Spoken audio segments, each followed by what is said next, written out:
Our mere recognition covers the incredible War and Peace Revival 2018. The War and Peace Revival is a unique opportunity for an extraordinary journey through centuries. But here, we concentrate on the evolution of armament and equipment and war machines from World War I to the present operations in Iraq and Afghanistan.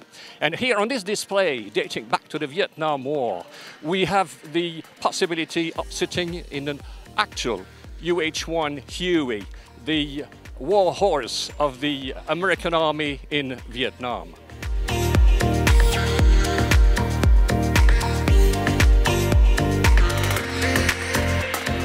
Welcome to the 82nd Division's Vietnam. So of course you see here a variety of weapons and equipment we will be using. Of course this is the Vietnam War is the next war after the Korean War. The US Army has gone through a variety of changes in equipment and doctrine. So we've adopted the new M60 machine gun, used at platoon levels. You see these on vehicles and helicopters. Perimeter defences is things you'd see Rambo playing around with in the war films, firing belts of heavy ammunition, 7.62mm, and it's called the Pig because it spits metal everywhere and it's a very annoying thing to clean. We've got simple claymore mine. You still see these around even today's world. Simple security, you'd be on patrol, you'd stop for a bit to have water to your break, you put one of these down to protect your flanks. Or, as you see here, in a defensive perimeter, it'd say there, front towards enemy. It'll be attached to a tripwire or to a clacker.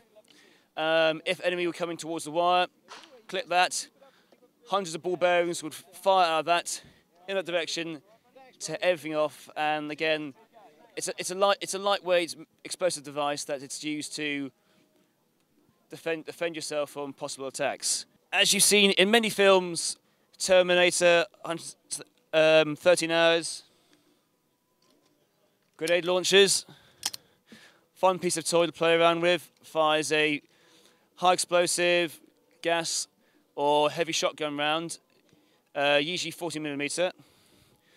Grenadier will put grenade in there, flip it up, varying ranges, and again it's a small bit of equipment that increases a platoon, a squad's firepower when attacking heavy opposition, defensive positions, or basically being on point and clearing foliage out the way. Another M60. So this is the proper way to how to man one. A gunner would be looking down the sights. He might have a loader holding the belt, that's that. You would have roughly on the person in the machine gun at one time, you have 80 rounds in the machine gun.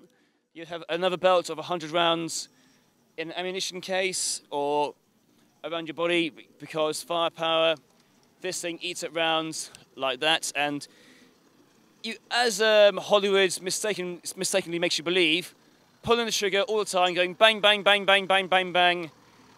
Not good for accuracy. You use up a lot of ammunition, and eventually the barrel's going to get hot. That barrel will droop, it'll fall off.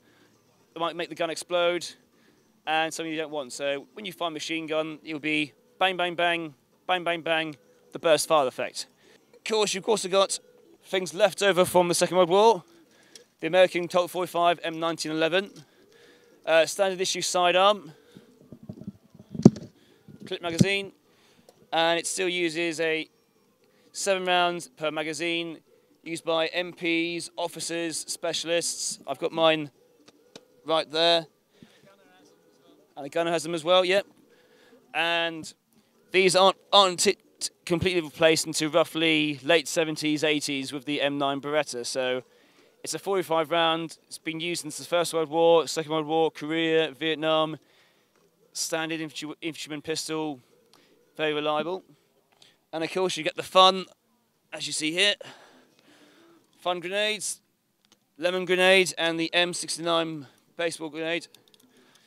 We've all seen how this works. You pull the pin, hand on the safety, flat fix off, throw it in the air, and usually it kills a lot of enemy, or at least keeps their head down until you can get in there. So you'd use these for clearing tunnels, houses, big clumps of enemies. and that is what you have. So thank you for this time. Hopefully you have a good time at this War and Peace, and back to you at the studios.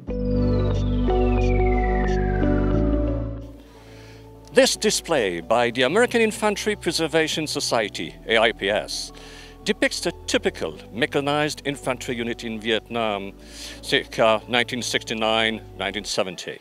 The M113s on display are both in ACAV configuration. All of the equipment on display is typical of a cavalry unit in the field. The M113 ACAV, as it was named, for armored cavalry. In fact, the M113 was initially developed as a lightly armored air transportable battlefield taxi, designed to deliver its cargo of 11 infantry soldiers safely into battle. On arrival, troops would rapidly debus via the hydraulic ramp, then engage the enemy on foot.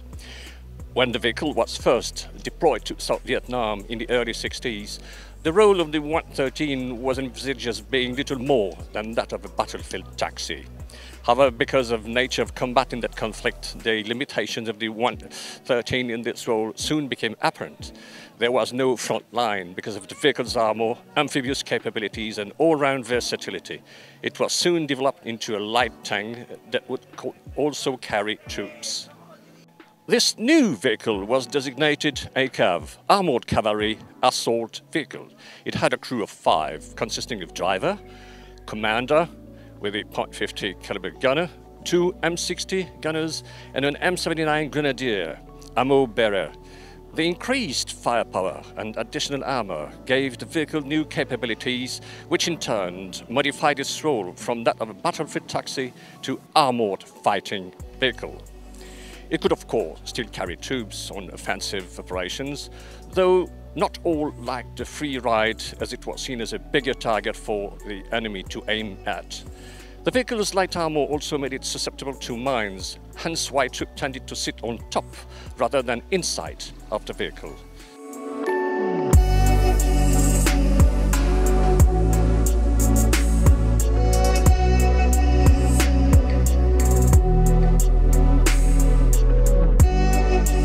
No, you do not dream. This Land Rover of the SAS is indeed painted in pink. The pink Land Rovers date back to World War II regarding the color, when the first tests were made, because it appeared that the pink color at some moments of the day under some lights was better as a camouflage color than the sand color. So the SAS indeed painted a lot of vehicle in pink, and this one is a clear example of what was made at the time. It means not during World War II, as there were Land Rovers, but after World War II in the 60s and 70s.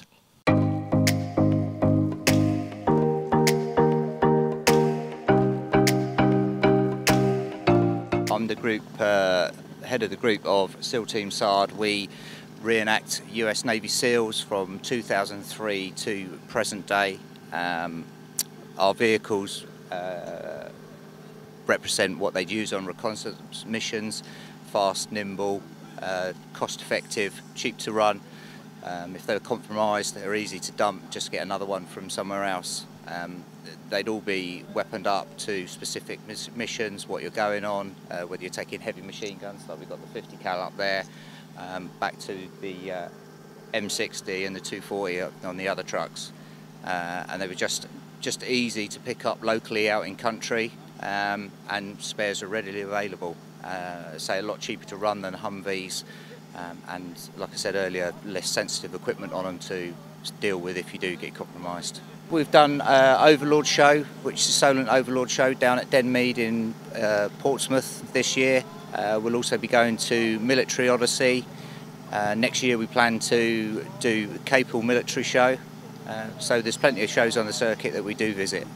We're a group of friends initially that all sort of like airsoft orientated. We play airsoft together. I run Milsim Airsoft events with my partner, Legion Airsoft events, so we do military simulation games or experiences where we use the trucks in scenario. People use blank firing pistols and all of that, and also, like I say, we come out here reenacting, so we're a group of friends, and it's all just a social gathering as well as making people aware of what the SEALs do.